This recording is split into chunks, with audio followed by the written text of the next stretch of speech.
When news broke that the Cornelia Marie, the iconic blue-hulled vessel from Deadliest Catch, suddenly vanished from the show after season 18, fans were stunned. What really happened behind the cameras?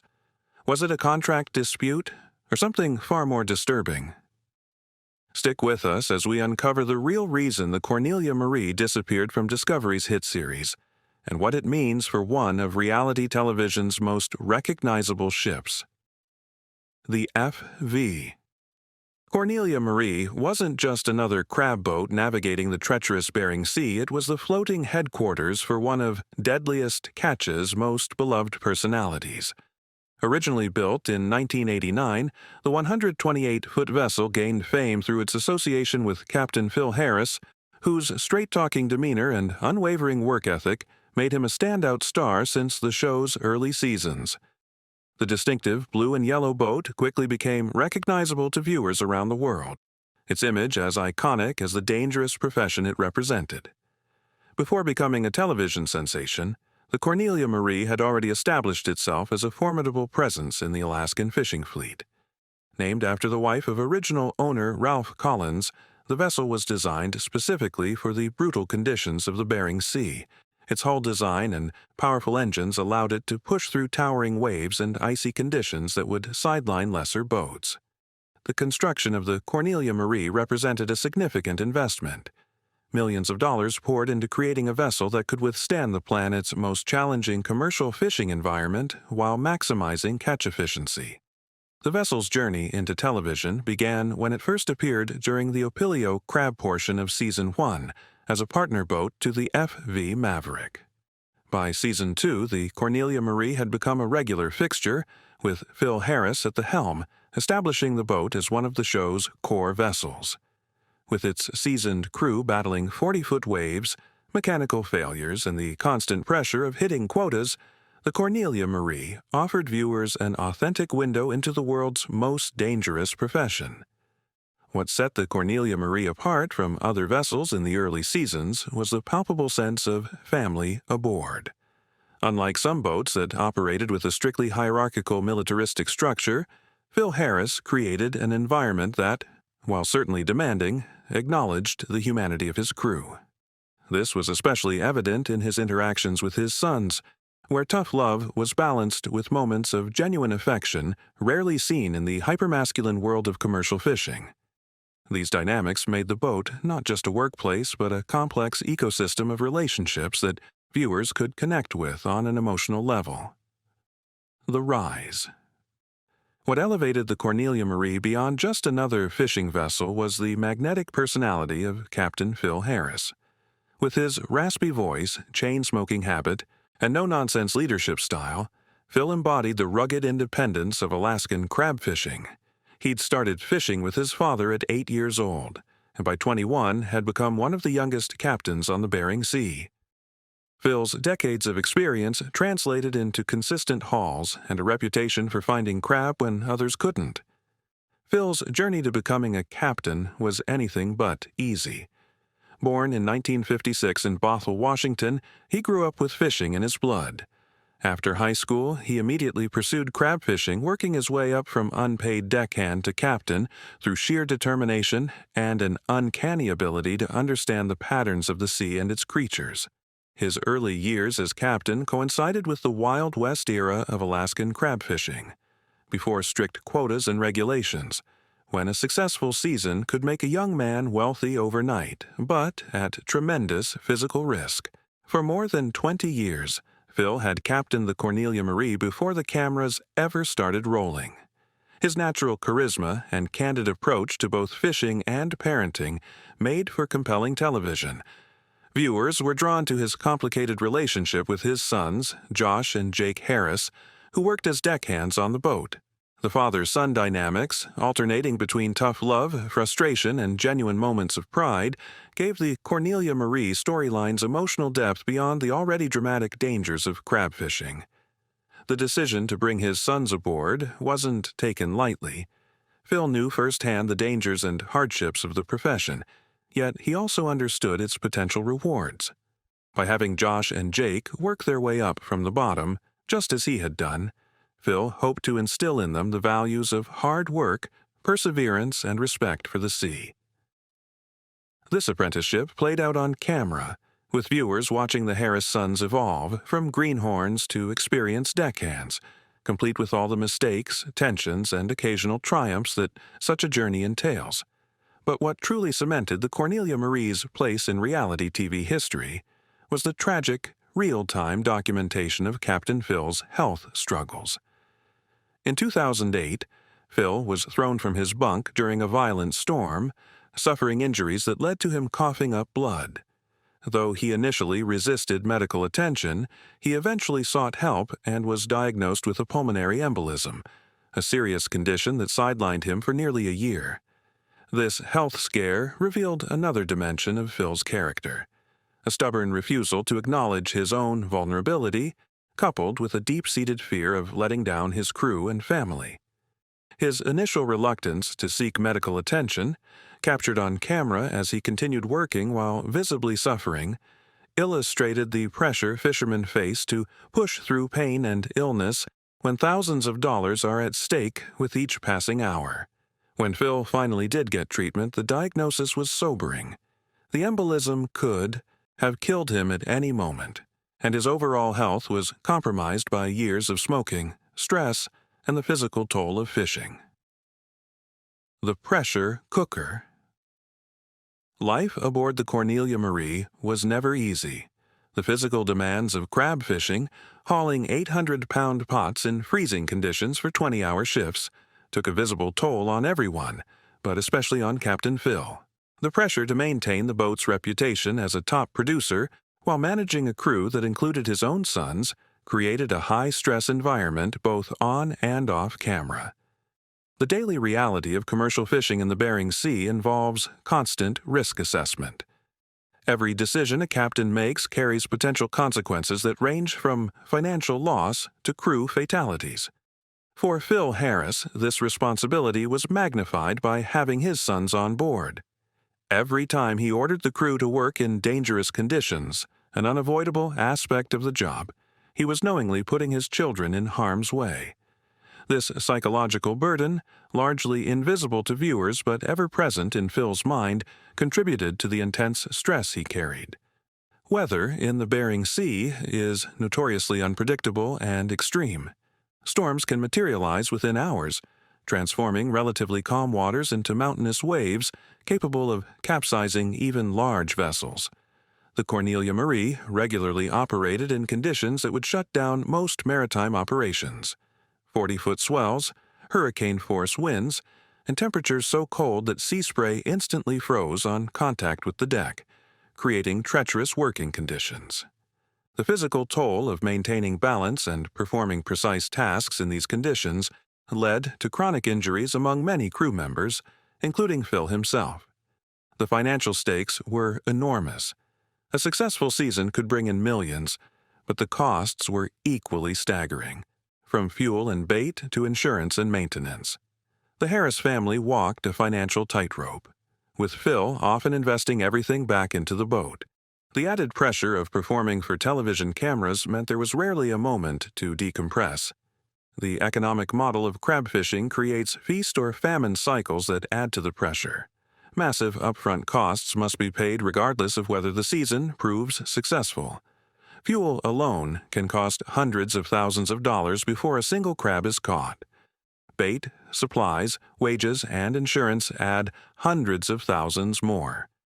For Phil Harris and other boat owners, this meant taking on substantial debt at the beginning of each season, with no guarantee that the catch would be sufficient to cover costs, let alone generate profit.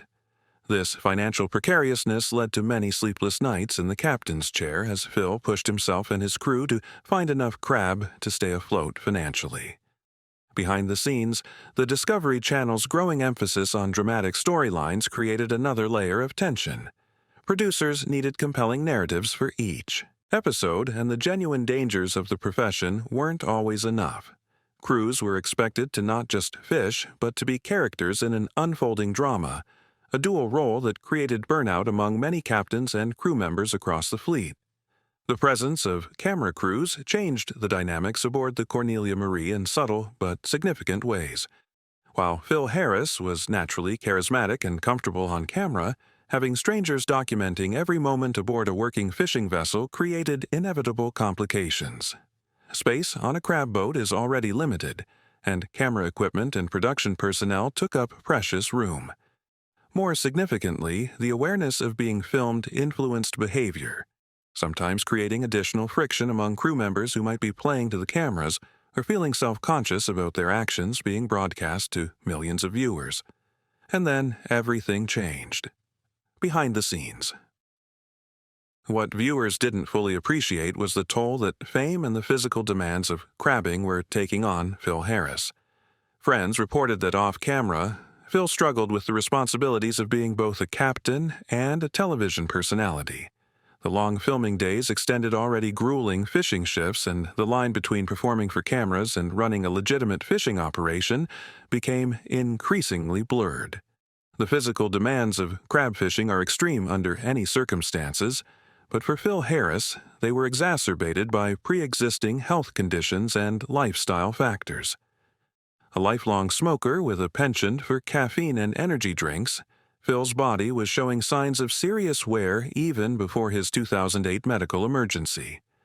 The typical crab fishing captain sleeps only a few hours at a time during the season, making critical decisions while battling chronic fatigue. For Phil, whose health was already compromised, this schedule was particularly dangerous, though he rarely showed signs of weakness to his crew or the cameras. Phil had suffered serious health issues in 2008 when he was thrown from his bunk during a storm, breaking his ribs and eventually suffering a pulmonary embolism. This incident forced him to miss nearly a year of fishing, a financial blow that added even more pressure when he returned. Though cameras captured his recovery, they didn't show the full extent of his health struggles or how he pushed himself beyond medical advice to maintain the boat's operation. During his recovery period, Phil faced not only physical challenges but also the existential crisis common to many who define themselves primarily through their work. Being sidelined from fishing forced him to confront questions about his identity and purpose. The financial impact was also severe. Boat payments and other fixed costs continued regardless of whether the Cornelia Marie was fishing. This created a powerful incentive for Phil to return to work earlier than doctors advised, a decision that may have contributed to his subsequent health problems. The Harris family also faced personal battles that remained largely private. Jake Harris's struggle with substance abuse, which would later become public, was beginning during these years. The family's finances were stretched thin, and Phil's 2 divorces had created additional complications. These personal strains added to the already intense pressure of running a commercial fishing operation under the watchful eye of television cameras. The relationship between Phil and his sons was more complex than the show could fully capture. While the cameras documented the professional tension and occasional flare-ups, the deeper emotional currents, Phil's desire to protect his sons while preparing them for a harsh world, and the sons' complicated feelings about following in their father's footsteps, were often expressed in more subtle ways. Josh, the older son, seemed more naturally inclined toward the fishing life, while Jake struggled with the expectations placed on him as a Harris. Phil recognized these differences, but was determined to treat his sons equally as crew members, creating inevitable friction. The Flashpoint. On January 29, 2010, during Season 6, the unthinkable happened. While offloading crab at St. Paul Island, Alaska, 53-year-old Phil Harris suffered a massive stroke.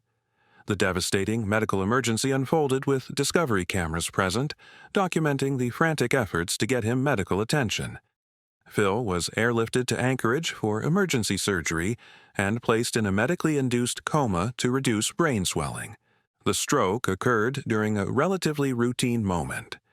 Phil was in the wheelhouse overseeing the offloading of the catch, a less physically demanding task than the active fishing process. This made the sudden medical emergency all the more shocking to the crew. Jake Harris was the first to find his father collapsed and slurring his words, immediately recognizing the signs of a stroke from Phil's previous health discussions with his sons. The crew's rapid response, getting Phil medical attention within the critical first hour after a stroke, initially gave hope for a positive outcome. The medical evacuation itself highlighted the extreme isolation of Alaskan fishing communities.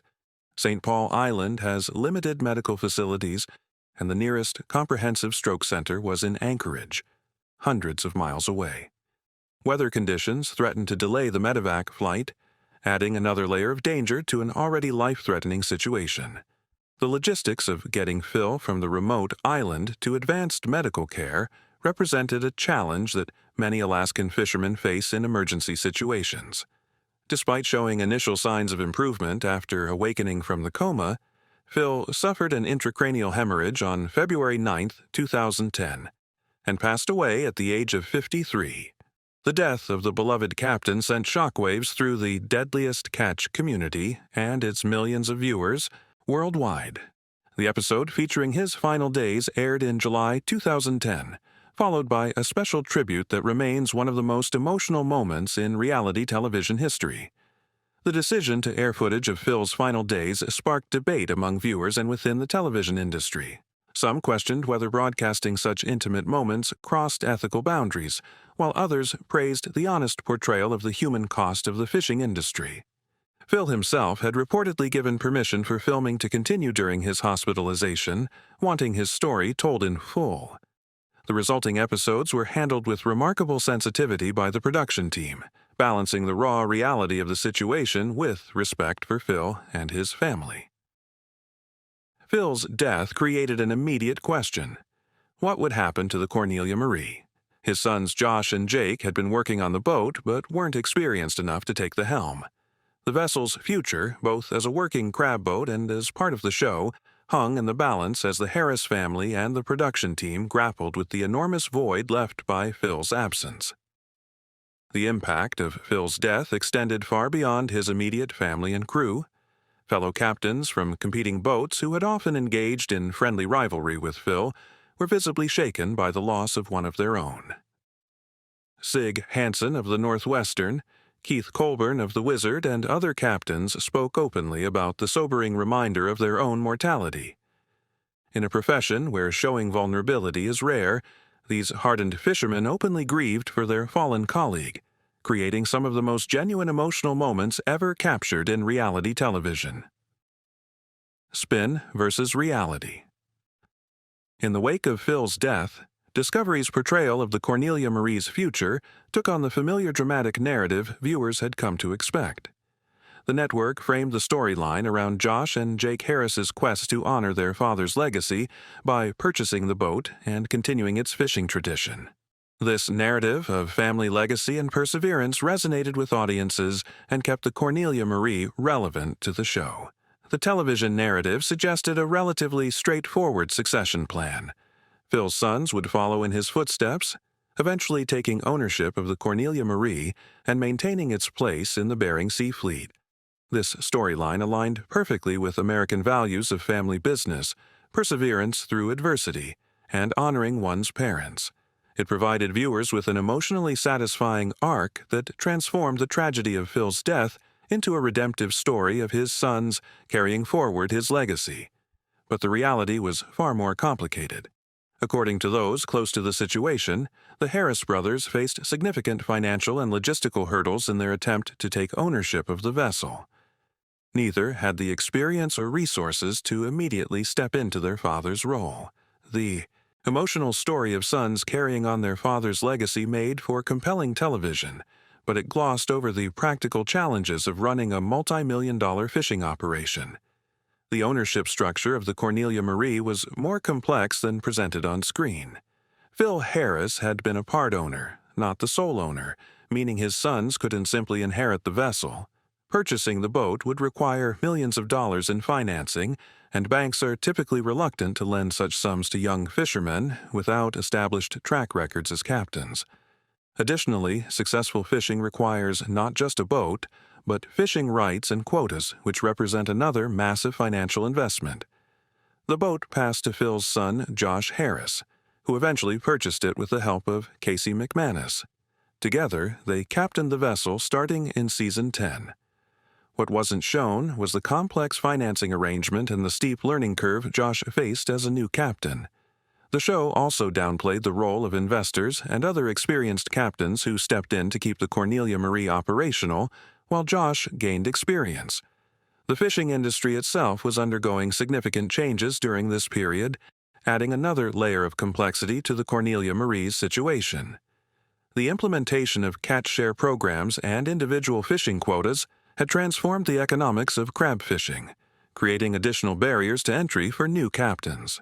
The days of young fishermen working their way up to boat ownership through hard work alone had largely ended, replaced by a system that favored established operators with access to substantial capital. This changing landscape made Josh and Jake's path to continuing their father's legacy far more challenging than the show suggested. The reality television format itself created tensions between authentic documentation and narrative construction. While Deadliest Catch presented itself as an unfiltered look at the fishing industry, the necessities of episodic storytelling required producers to shape raw footage into coherent narratives with clear protagonists, antagonists, and dramatic arcs. This inevitable process meant that the full complexity of the Cornelia Marie's post-Phil situation was necessarily simplified for television, creating a gap between the broadcast version and the messier reality. The decision after Phil's death, the Cornelia Marie continued to appear on Deadliest Catch under various captains, including Derek Ray, and later the partnership of Josh Harris and Casey McManus. The boat remained a fan favorite, with viewers emotionally invested in seeing Phil's legacy continue through his son. Josh Harris eventually became a fixture on the show, appearing in spin-offs like Deadliest Catch Bloodline, which followed him using his father's old fishing charts in Hawaii. Derek Ray's tenure as captain of the Cornelia Marie was brief but tumultuous. An experienced fisherman but new. To television, Ray struggled to balance the demands of running a commercial operation with the expectations of a TV production.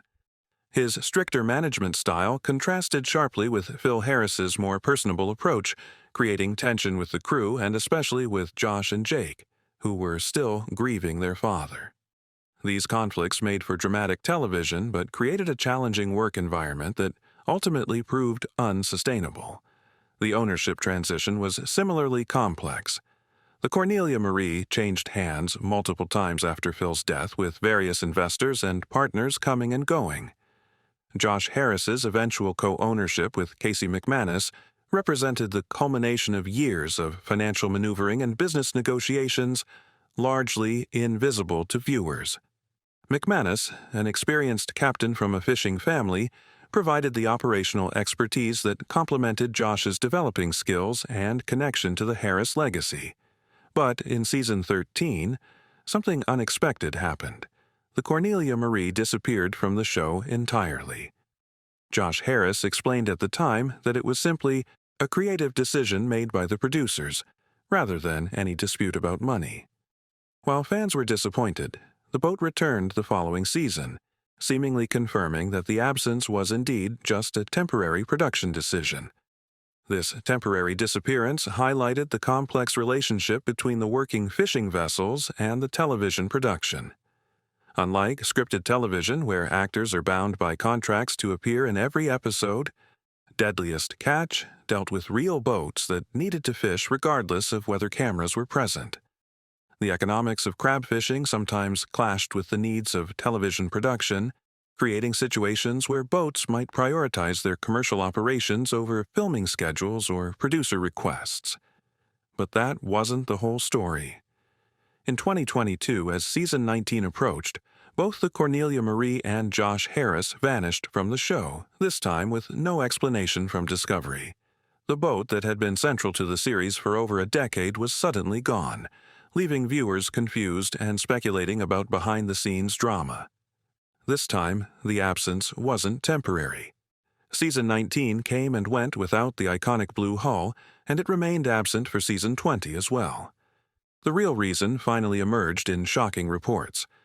Discovery had cut ties with Josh Harris after it came to light that, at age 16, he had pleaded guilty to the sexual assault of a 4-year-old girl in the late 1990s. This disturbing revelation from Josh's past, which occurred before his time on television, forced Discovery to make the difficult decision to sever all connections. Not just with Josh himself, but with everything associated with him, including the Cornelia Marie and the Bloodline spin-off. The timing of this revelation was particularly devastating for the show and the vessel's crew.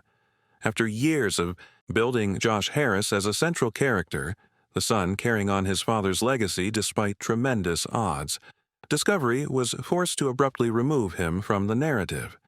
Unlike scripted television, where problematic actors can be written out or replaced, reality TV depends on the actual lives and histories of its participants.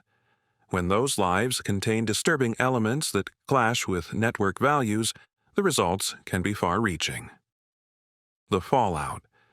The impact of Josh Harris's removal from Deadliest Catch rippled through the show's ecosystem.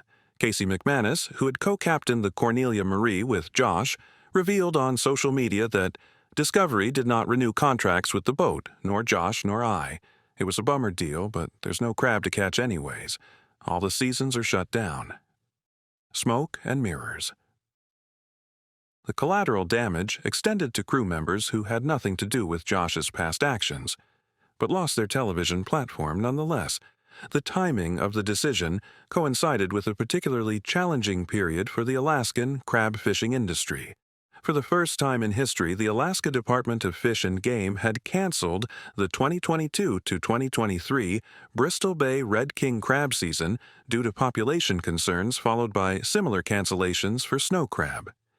These unprecedented closures created financial hardship for fishing crews throughout Alaska, including those aboard the Cornelia Marie. The loss of television income thus came at a particularly vulnerable moment for these fishermen. McManus's comment about smoke and mirrors hinted at another reality of the show: the increasing gap between the commercial fishing industry's actual conditions and the version presented on television. With crab stocks declining and seasons being shortened or canceled, the show had been forced to focus more on interpersonal drama and less on actual fishing. This trend accelerated as climate change and overfishing continued to impact the Bering Sea ecosystem, creating a situation where reality was becoming too harsh even for reality television. For viewers, the absence of the Cornelia Marie created a noticeable void in the show. The boat had been present for most of the series' run, and many fans had emotionally invested in its story across multiple generations of leadership. Without explanation from Discovery, theories spread online about what might have happened, from contract disputes to mechanical issues with the boat. Fan reactions to the Cornelia Marie's disappearance revealed just how deeply viewers had connected with the vessel and its crew. Social media filled with questions and theories, with dedicated viewers creating threads attempting to piece together what had happened. Some spotted the boat in the background of certain shots with its name blurred out, leading to further speculation. The emotional investment in the Harris family story was evident in the persistent calls for the boat's return, even as the true reason for its absence remained obscured. The Discovery Channel handled the situation with minimal public comment, with a representative simply stating, "We've been made aware of this case. Josh will not appear in future episodes of this series." The network chose not to draw attention to the reasons behind the decision, focusing instead on the remaining vessels and captains in the fleet. This approach reflected the difficult position networks face when confronted with problematic revelations about reality TV participants. Unlike actors playing fictional characters, reality stars bring their entire histories, good and bad, to the screen. When those histories include criminal behavior, especially involving vulnerable victims, networks must balance transparency with sensitivity. Discovery's decision to remove Josh Harris with minimal public explanation represented an attempt to distance the show from his actions without sensationalizing the underlying crime. The most significant casualty beyond the show itself was the Deadliest Catch Bloodline spin-off, which had followed Josh Harris exploring his late father's fishing charts in Hawaii. The series was not just canceled, it was completely scrubbed from all streaming platforms, effectively erasing years of content featuring Josh Harris from Discovery's digital footprint. This digital removal represented the contemporary equivalent of being erased from the historical record, a stark reminder of how networks can control the narrative around controversial figures. By removing not just future appearances but past content as well, Discovery signaled a complete severing of ties with Josh Harris. For a network built on documentary-style programming, this deliberate creation of a gap in the historical record demonstrated the limits of the reality presented in reality television. Where they went after the separation from Deadliest Catch, the Cornelia Marie itself continued operating as a commercial fishing vessel. According to vessel tracking services, the boat remains active in 2024, still sailing under the U.S. flag. Fishing is what the crew knew best, and television or not, the economic imperative to continue crabbing remained. Maritime tracking data has occasionally provided glimpses of the Cornelia Marie's activities post-television. The vessel has been spotted in various Alaskan ports, including Dutch Harbor and Kodiak, continuing its commercial operations despite the loss of its television platform. These sightings, often shared by fans on social media, have helped maintain the boat's legendary status even in its absence from the screen. The vessel has had to adapt to significant industry changes in recent years. The cancellation of multiple crab seasons due to population concerns has forced many Bering Sea vessels to diversify their operations. Some have shifted to other types of fishing, while others have sought work in different maritime industries entirely. The specific adaptations made by the Cornelia Marie remain largely private, but the boat's continued operation suggests a successful transition to the post-television, climate-changed reality of Alaskan fishing. Casey McManus transitioned to other maritime work, revealing on social media that he had landed a job pulling tugboats. The skilled captain's expertise remained valuable in the maritime industry, even without the visibility provided by reality television. Other crew members similarly dispersed to different vessels or left the fishing industry entirely, their careers taking new directions after years in the spotlight. McManus's career shift illustrated the resilience required in the fishing industry. Like many experienced mariners, he possessed transferable skills that allowed him to pivot when circumstances changed. The tugboat industry, while less glamorous than crab fishing, offers more stable employment and regular hours, benefits that become increasingly attractive as fishermen age and the inherent risks of crab fishing take their physical toll. Josh Harris himself has maintained a low profile since his departure from television. The controversial former captain has largely stayed out of the public eye with little information available about his current activities. His brother Jake, who had his own troubled history including substance abuse issues and legal problems, has occasionally surfaced in news reports but is no longer associated with the show either. The contrasting trajectories of the Harris brothers following their father's death and their subsequent departure from television reflect the complex legacy of Phil Harris. Both sons struggled with the enormous shadow cast by their larger-than-life father, albeit in different ways. Jake's battle with addiction represented one response to the pressure of living up to the Harris name, while Josh's attempt to step directly into his father's role as captain, despite lacking the same level of experience, represented another. The television spotlight magnified these struggles, creating additional pressure that may have contributed to their difficulties. In June 2024, an interesting development emerged. Former Cornelia Marie crew member Taylor Jensen posted on Instagram that he had become part of a new ownership group for the vessel, writing First Shipyard as partners in this big blue piece of steel. This suggested the boat had changed hands and was beginning a new chapter under different leadership, potentially opening the door for its return to television without the baggage of its previous ownership. Jensen's connection to the Cornelia Marie predated this ownership stake. He had previously worked aboard the vessel as a deckhand, greenhorn, and engineer, experiencing multiple injuries that earned him a reputation as one of the unluckiest crew members on the show.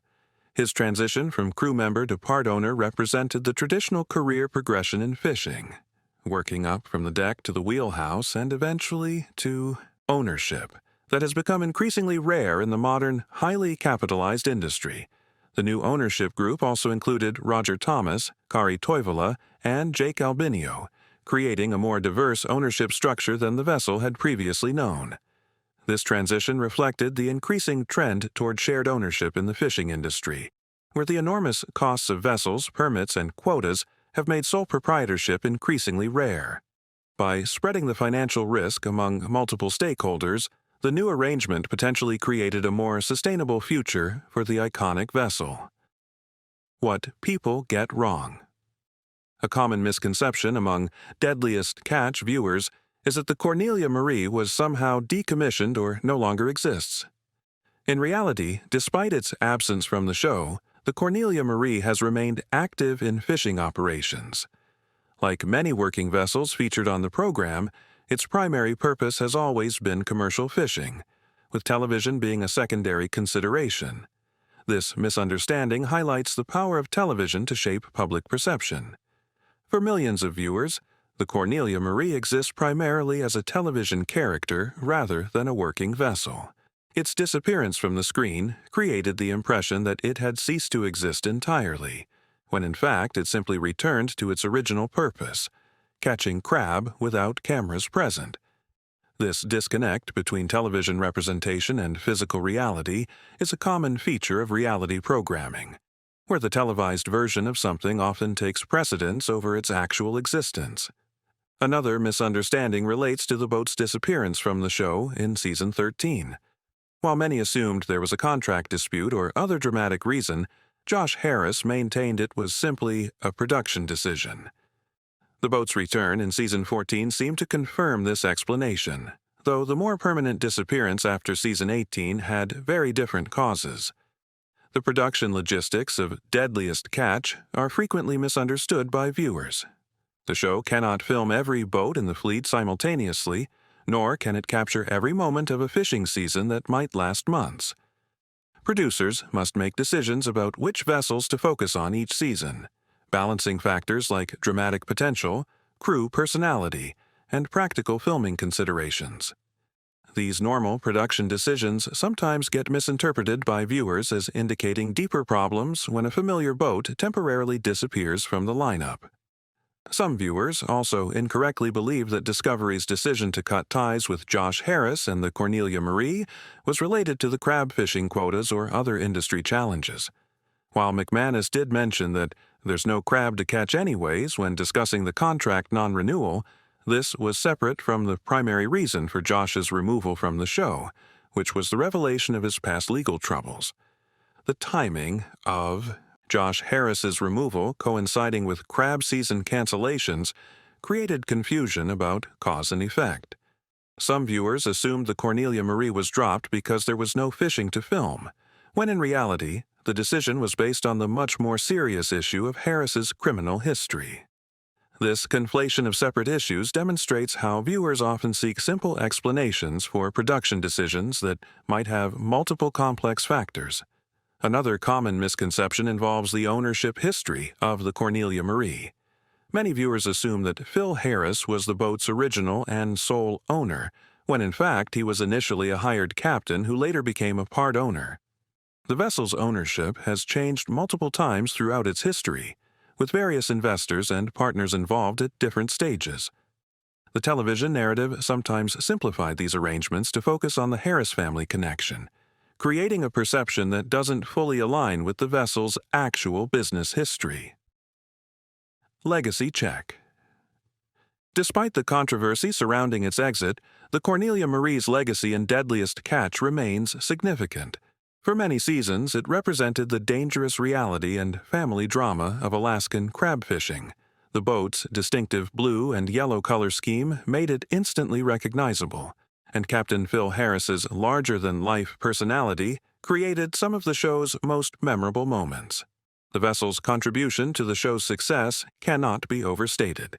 In the early seasons, when Deadliest Catch was establishing its formula and audience, the Cornelia Marie provided some of the most compelling storylines. Phil Harris's charismatic presence, combined with the family drama of having his sons aboard, created a natural narrative engine that helped distinguish the show from other reality programming. The boat became a visual shorthand for the show itself, appearing prominently in promotional materials and opening credits. Beyond entertainment value, the Cornelia Marie storylines highlighted genuine issues in the fishing industry and family businesses. The challenges of passing leadership from one generation to the next, maintaining a business through health crises, and balancing personal relationships with professional responsibilities were all explored through the vessel's journey. These themes resonated with viewers far beyond those interested in fishing specifically, giving the show broader appeal and cultural relevance. The emotional journey of the Harris family, from Phil's captaincy to his son's attempts to follow in his footsteps, provided a multi-generational narrative that kept viewers invested season after season. Even with the troubled ending to the Cornelia Marie's television story, the vessel's contribution to documenting the crabbing industry cannot be erased. Phil Harris's death in particular represented a watershed moment for reality television.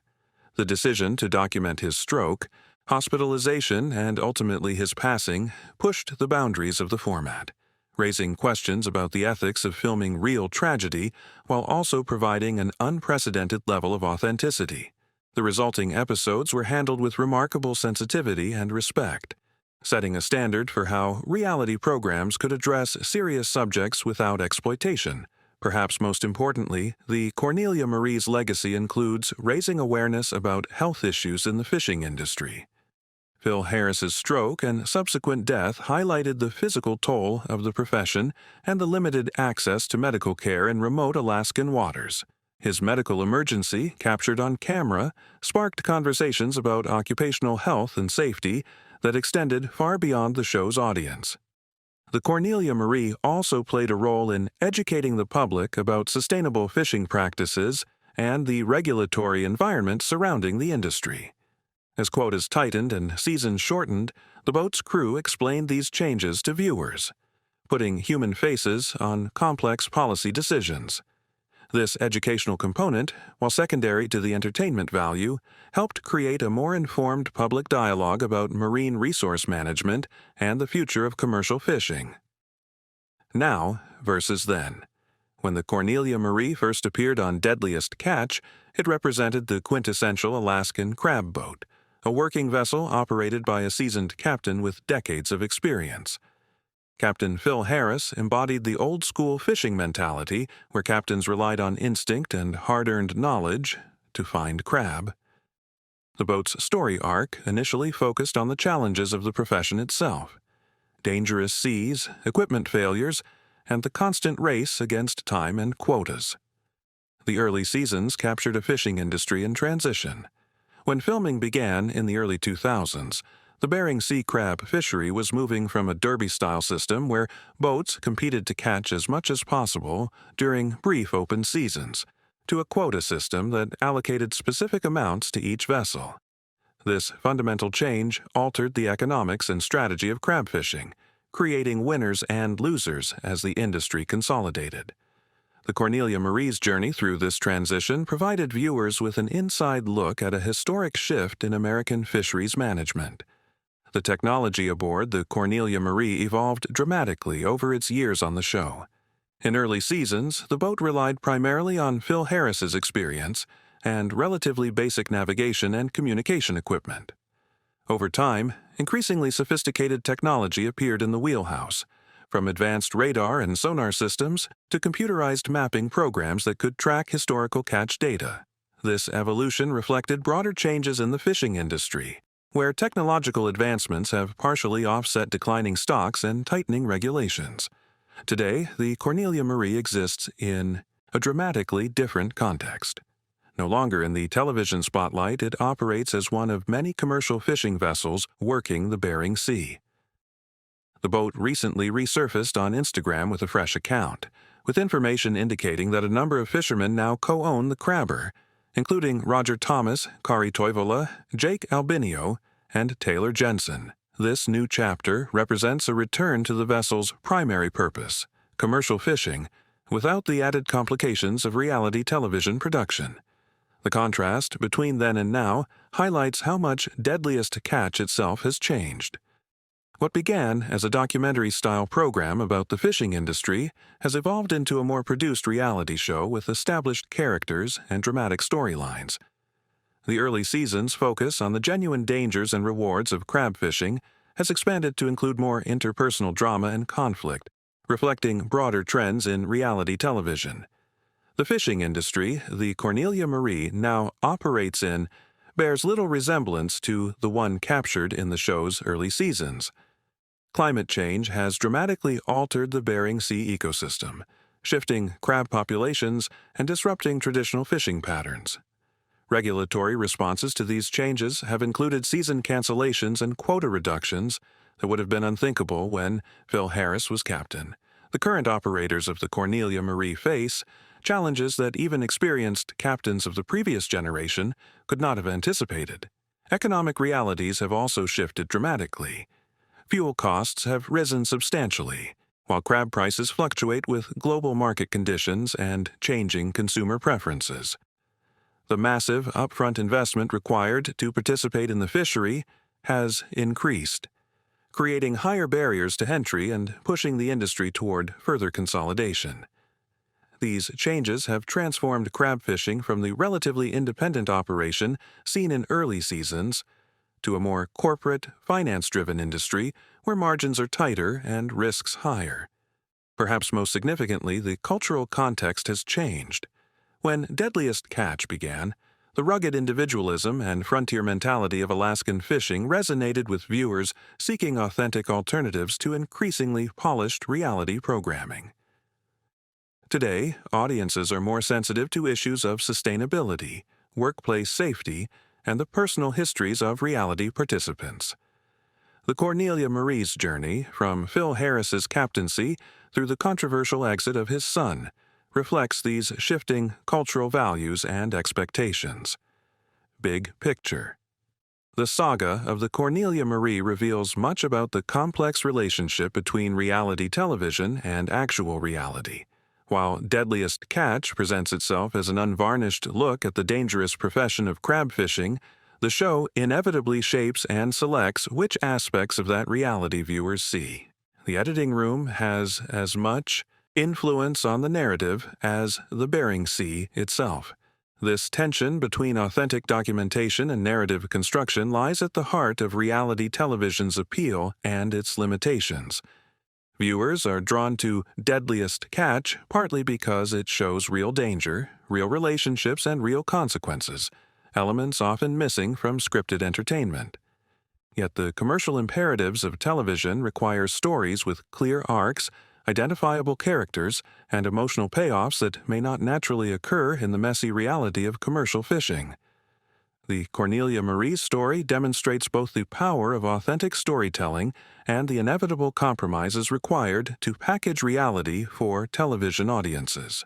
The abrupt disappearance of the Cornelia Marie also highlights the precarious nature of fame built on reality television. Participants are subject to intense scrutiny, with past actions potentially resurfacing years later to derail careers and public personas. For Josh Harris, the revelation of a decades-old crime effectively ended his television career and altered the trajectory of a vessel that had been central to the show for years. This vulnerability is inherent to the reality format. Unlike actors playing fictional characters, reality participants appear as themselves, bringing their entire histories into the public eye. The background checks and vetting procedures used by production companies can never be completely comprehensive, creating situations where problematic revelations emerge after participants have already become established characters. The resulting disruptions affect not just the individuals involved, but entire production ecosystems, from crew members to supporting characters to the narrative continuity of the show itself. More broadly, the Cornelia Marie story demonstrates how television can transform working vessels and their crews into brands and celebrities. What began as a commercial fishing operation became a marketable entity with fan followings, merchandising opportunities, and spin-off potential.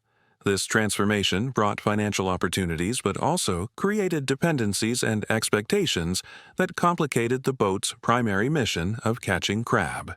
The commercialization of authenticity represents one of the central paradoxes of reality television.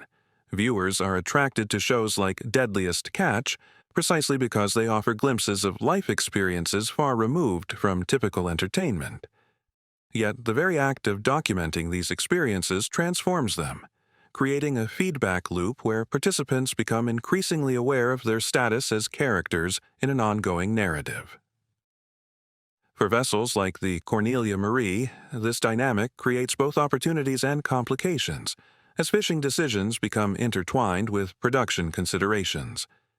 For the crabbing industry as a whole, Deadliest Catch and vessels like the Cornelia Marie have brought unprecedented attention to a profession, that once operated largely out of the public eye.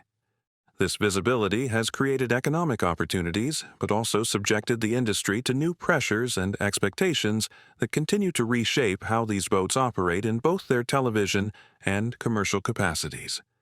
The increased public awareness has had mixed effects on the industry.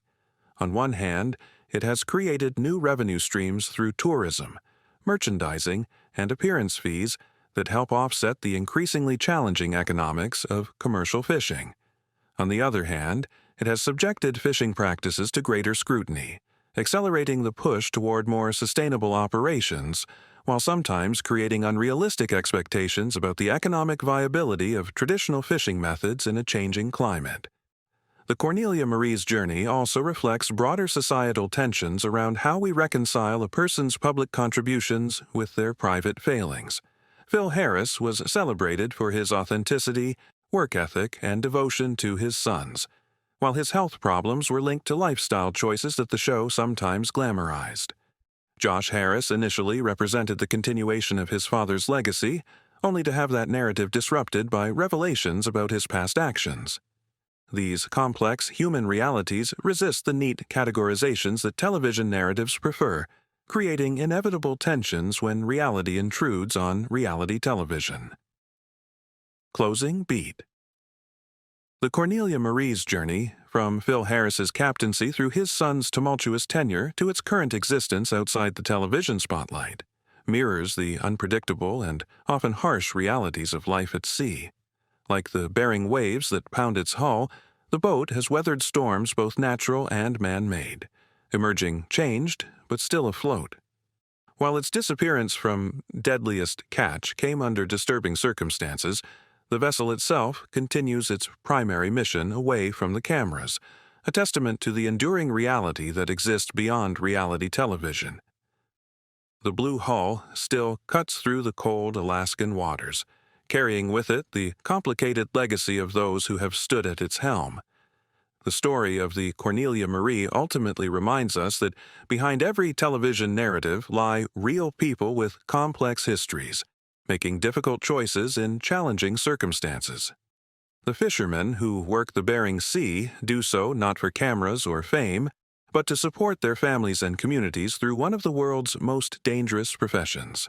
Long after the last episode airs and the final credits roll, vessels like the Cornelia Marie will continue their work, catching crab, battling storms, and writing their own unfilmed histories on the unforgiving waters of the Northern Pacific. For the viewers who followed the Cornelia Marie's journey over nearly 2 decades, the boat represents something larger than just a television setting. It became a symbol of resilience, family legacy, and the complicated relationship between tradition and change. The emotional investment in the vessel and its crew demonstrates the unique power of reality television at its best, connecting audiences to authentic human experiences far removed from their own daily lives. Though the Cornelia Marie's television story ended in controversy, its cultural impact endures as one of the most recognized fishing vessels in history. And perhaps someday, under new ownership and in different circumstances, the distinctive blue hull of the Cornelia Marie might once again appear on television screens. The boat's story, like the sea itself, remains open to new chapters and unexpected turns. Until then, it continues its original purpose, navigating the dangerous waters of the Bering Sea, hauling crab pots, and carrying forward a maritime tradition that predates and will outlast its television fame. If this story of the Cornelia Marie's rise and fall resonated with you, consider subscribing to this channel. We'll continue bringing you the untold stories behind your favorite shows and the real-world consequences that unfold when the cameras stop rolling. Your support helps us dive deeper into these complex narratives that remind us that, even in reality television, the most compelling dramas often happen outside the frame,